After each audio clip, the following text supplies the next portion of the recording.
So, what if I told you that one single agreement from way back in 1997 pretty much changed the entire game for how we fight climate change? Today, we're going to unpack the incredible legacy of the Kyoto Protocol. I mean, think about it. That is a massive question. How do you get every single nation on Earth to agree on one enormous, complicated goal? Well, back in the 90s, for the very first time, world leaders decided to give it a shot. And in 1997, something really shifted. A global agreement was created not just to talk about climate change, but to actually do something about it with real binding targets. But to really get why Kyoto was such a big deal, we need to take a quick step back and look at what the world was like before it existed. See, back in 1992, leaders had already met and created a framework. It was a great start, for sure, but it was all voluntary. There were no mandatory emission cuts, no real penalties. It was a plan that, honestly, had no teeth. And that's where the Kyoto Protocol comes in. This was basically the world's first major experiment in global climate action. So how did Kyoto tackle this massive problem? Well, it did something pretty clever. It split the world into two teams, based on this idea of differentiated responsibilities. Okay, so here's how it worked. Team 1, that's the wealthy industrialized nations that had been polluting for over a century, they got mandatory emission cuts. But Team 2, the developing nations, they were given a pass for a while.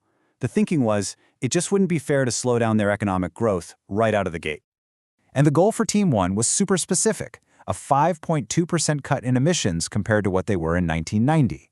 And that, right there, was huge, because for the first time ever, climate action was actually measurable. But wait, there's more. Kyoto did something else that was absolutely revolutionary. It didn't just set targets, it created a whole new market-based way to meet them. It introduced this wild idea called cap and trade. So, the government sets a total limit, a cap, on emissions. If a company pollutes less than their allowance, they can actually sell that extra capacity to a company that pollutes more. It basically put a price on pollution. And this also gave birth to another powerful idea. If a country couldn't quite cut its own emissions enough, it could invest in a green project somewhere else, like planting a forest or building a wind farm to offset its own pollution. And all of a sudden, the carbon footprint of your flight or your car or even your home had a real dollar value attached to it. This whole idea of carbon offsetting, which we see everywhere today, was pretty much born from the Kyoto Protocol. But Kyoto was never meant to be a one-and-done deal. It was really the start of a journey, a foundation that would evolve over time and lead us all the way to the Paris Agreement. You see, the protocol was broken into two commitment periods, which created this long-term roadmap for action that stretched all the way to 2020. This set up a brand new rhythm for the world, a constant cycle of negotiating, taking action, and being held accountable. Now look, it was far from perfect. Some major countries didn't fully participate, and the negotiations were often incredibly difficult. But it achieved something monumental. It proved that global cooperation on climate change was actually possible. And that foundation of trust and shared understanding was absolutely essential.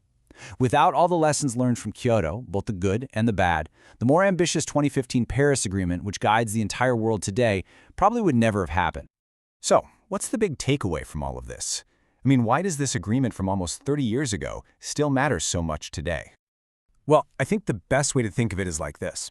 Kyoto was the world's first draft for tackling climate change. It wasn't the final, polished version, and yeah, it had some mistakes, but you can never get to a final version without a first draft. So ultimately, Kyoto's legacy is simple but profound. It changed everything. It made climate action measurable, it created the economic tools we still use today, and maybe most importantly, it proved that all the countries in the world could come together on this. The legacy of Kyoto is all around us, shaping the big energy decisions we're all making every single day.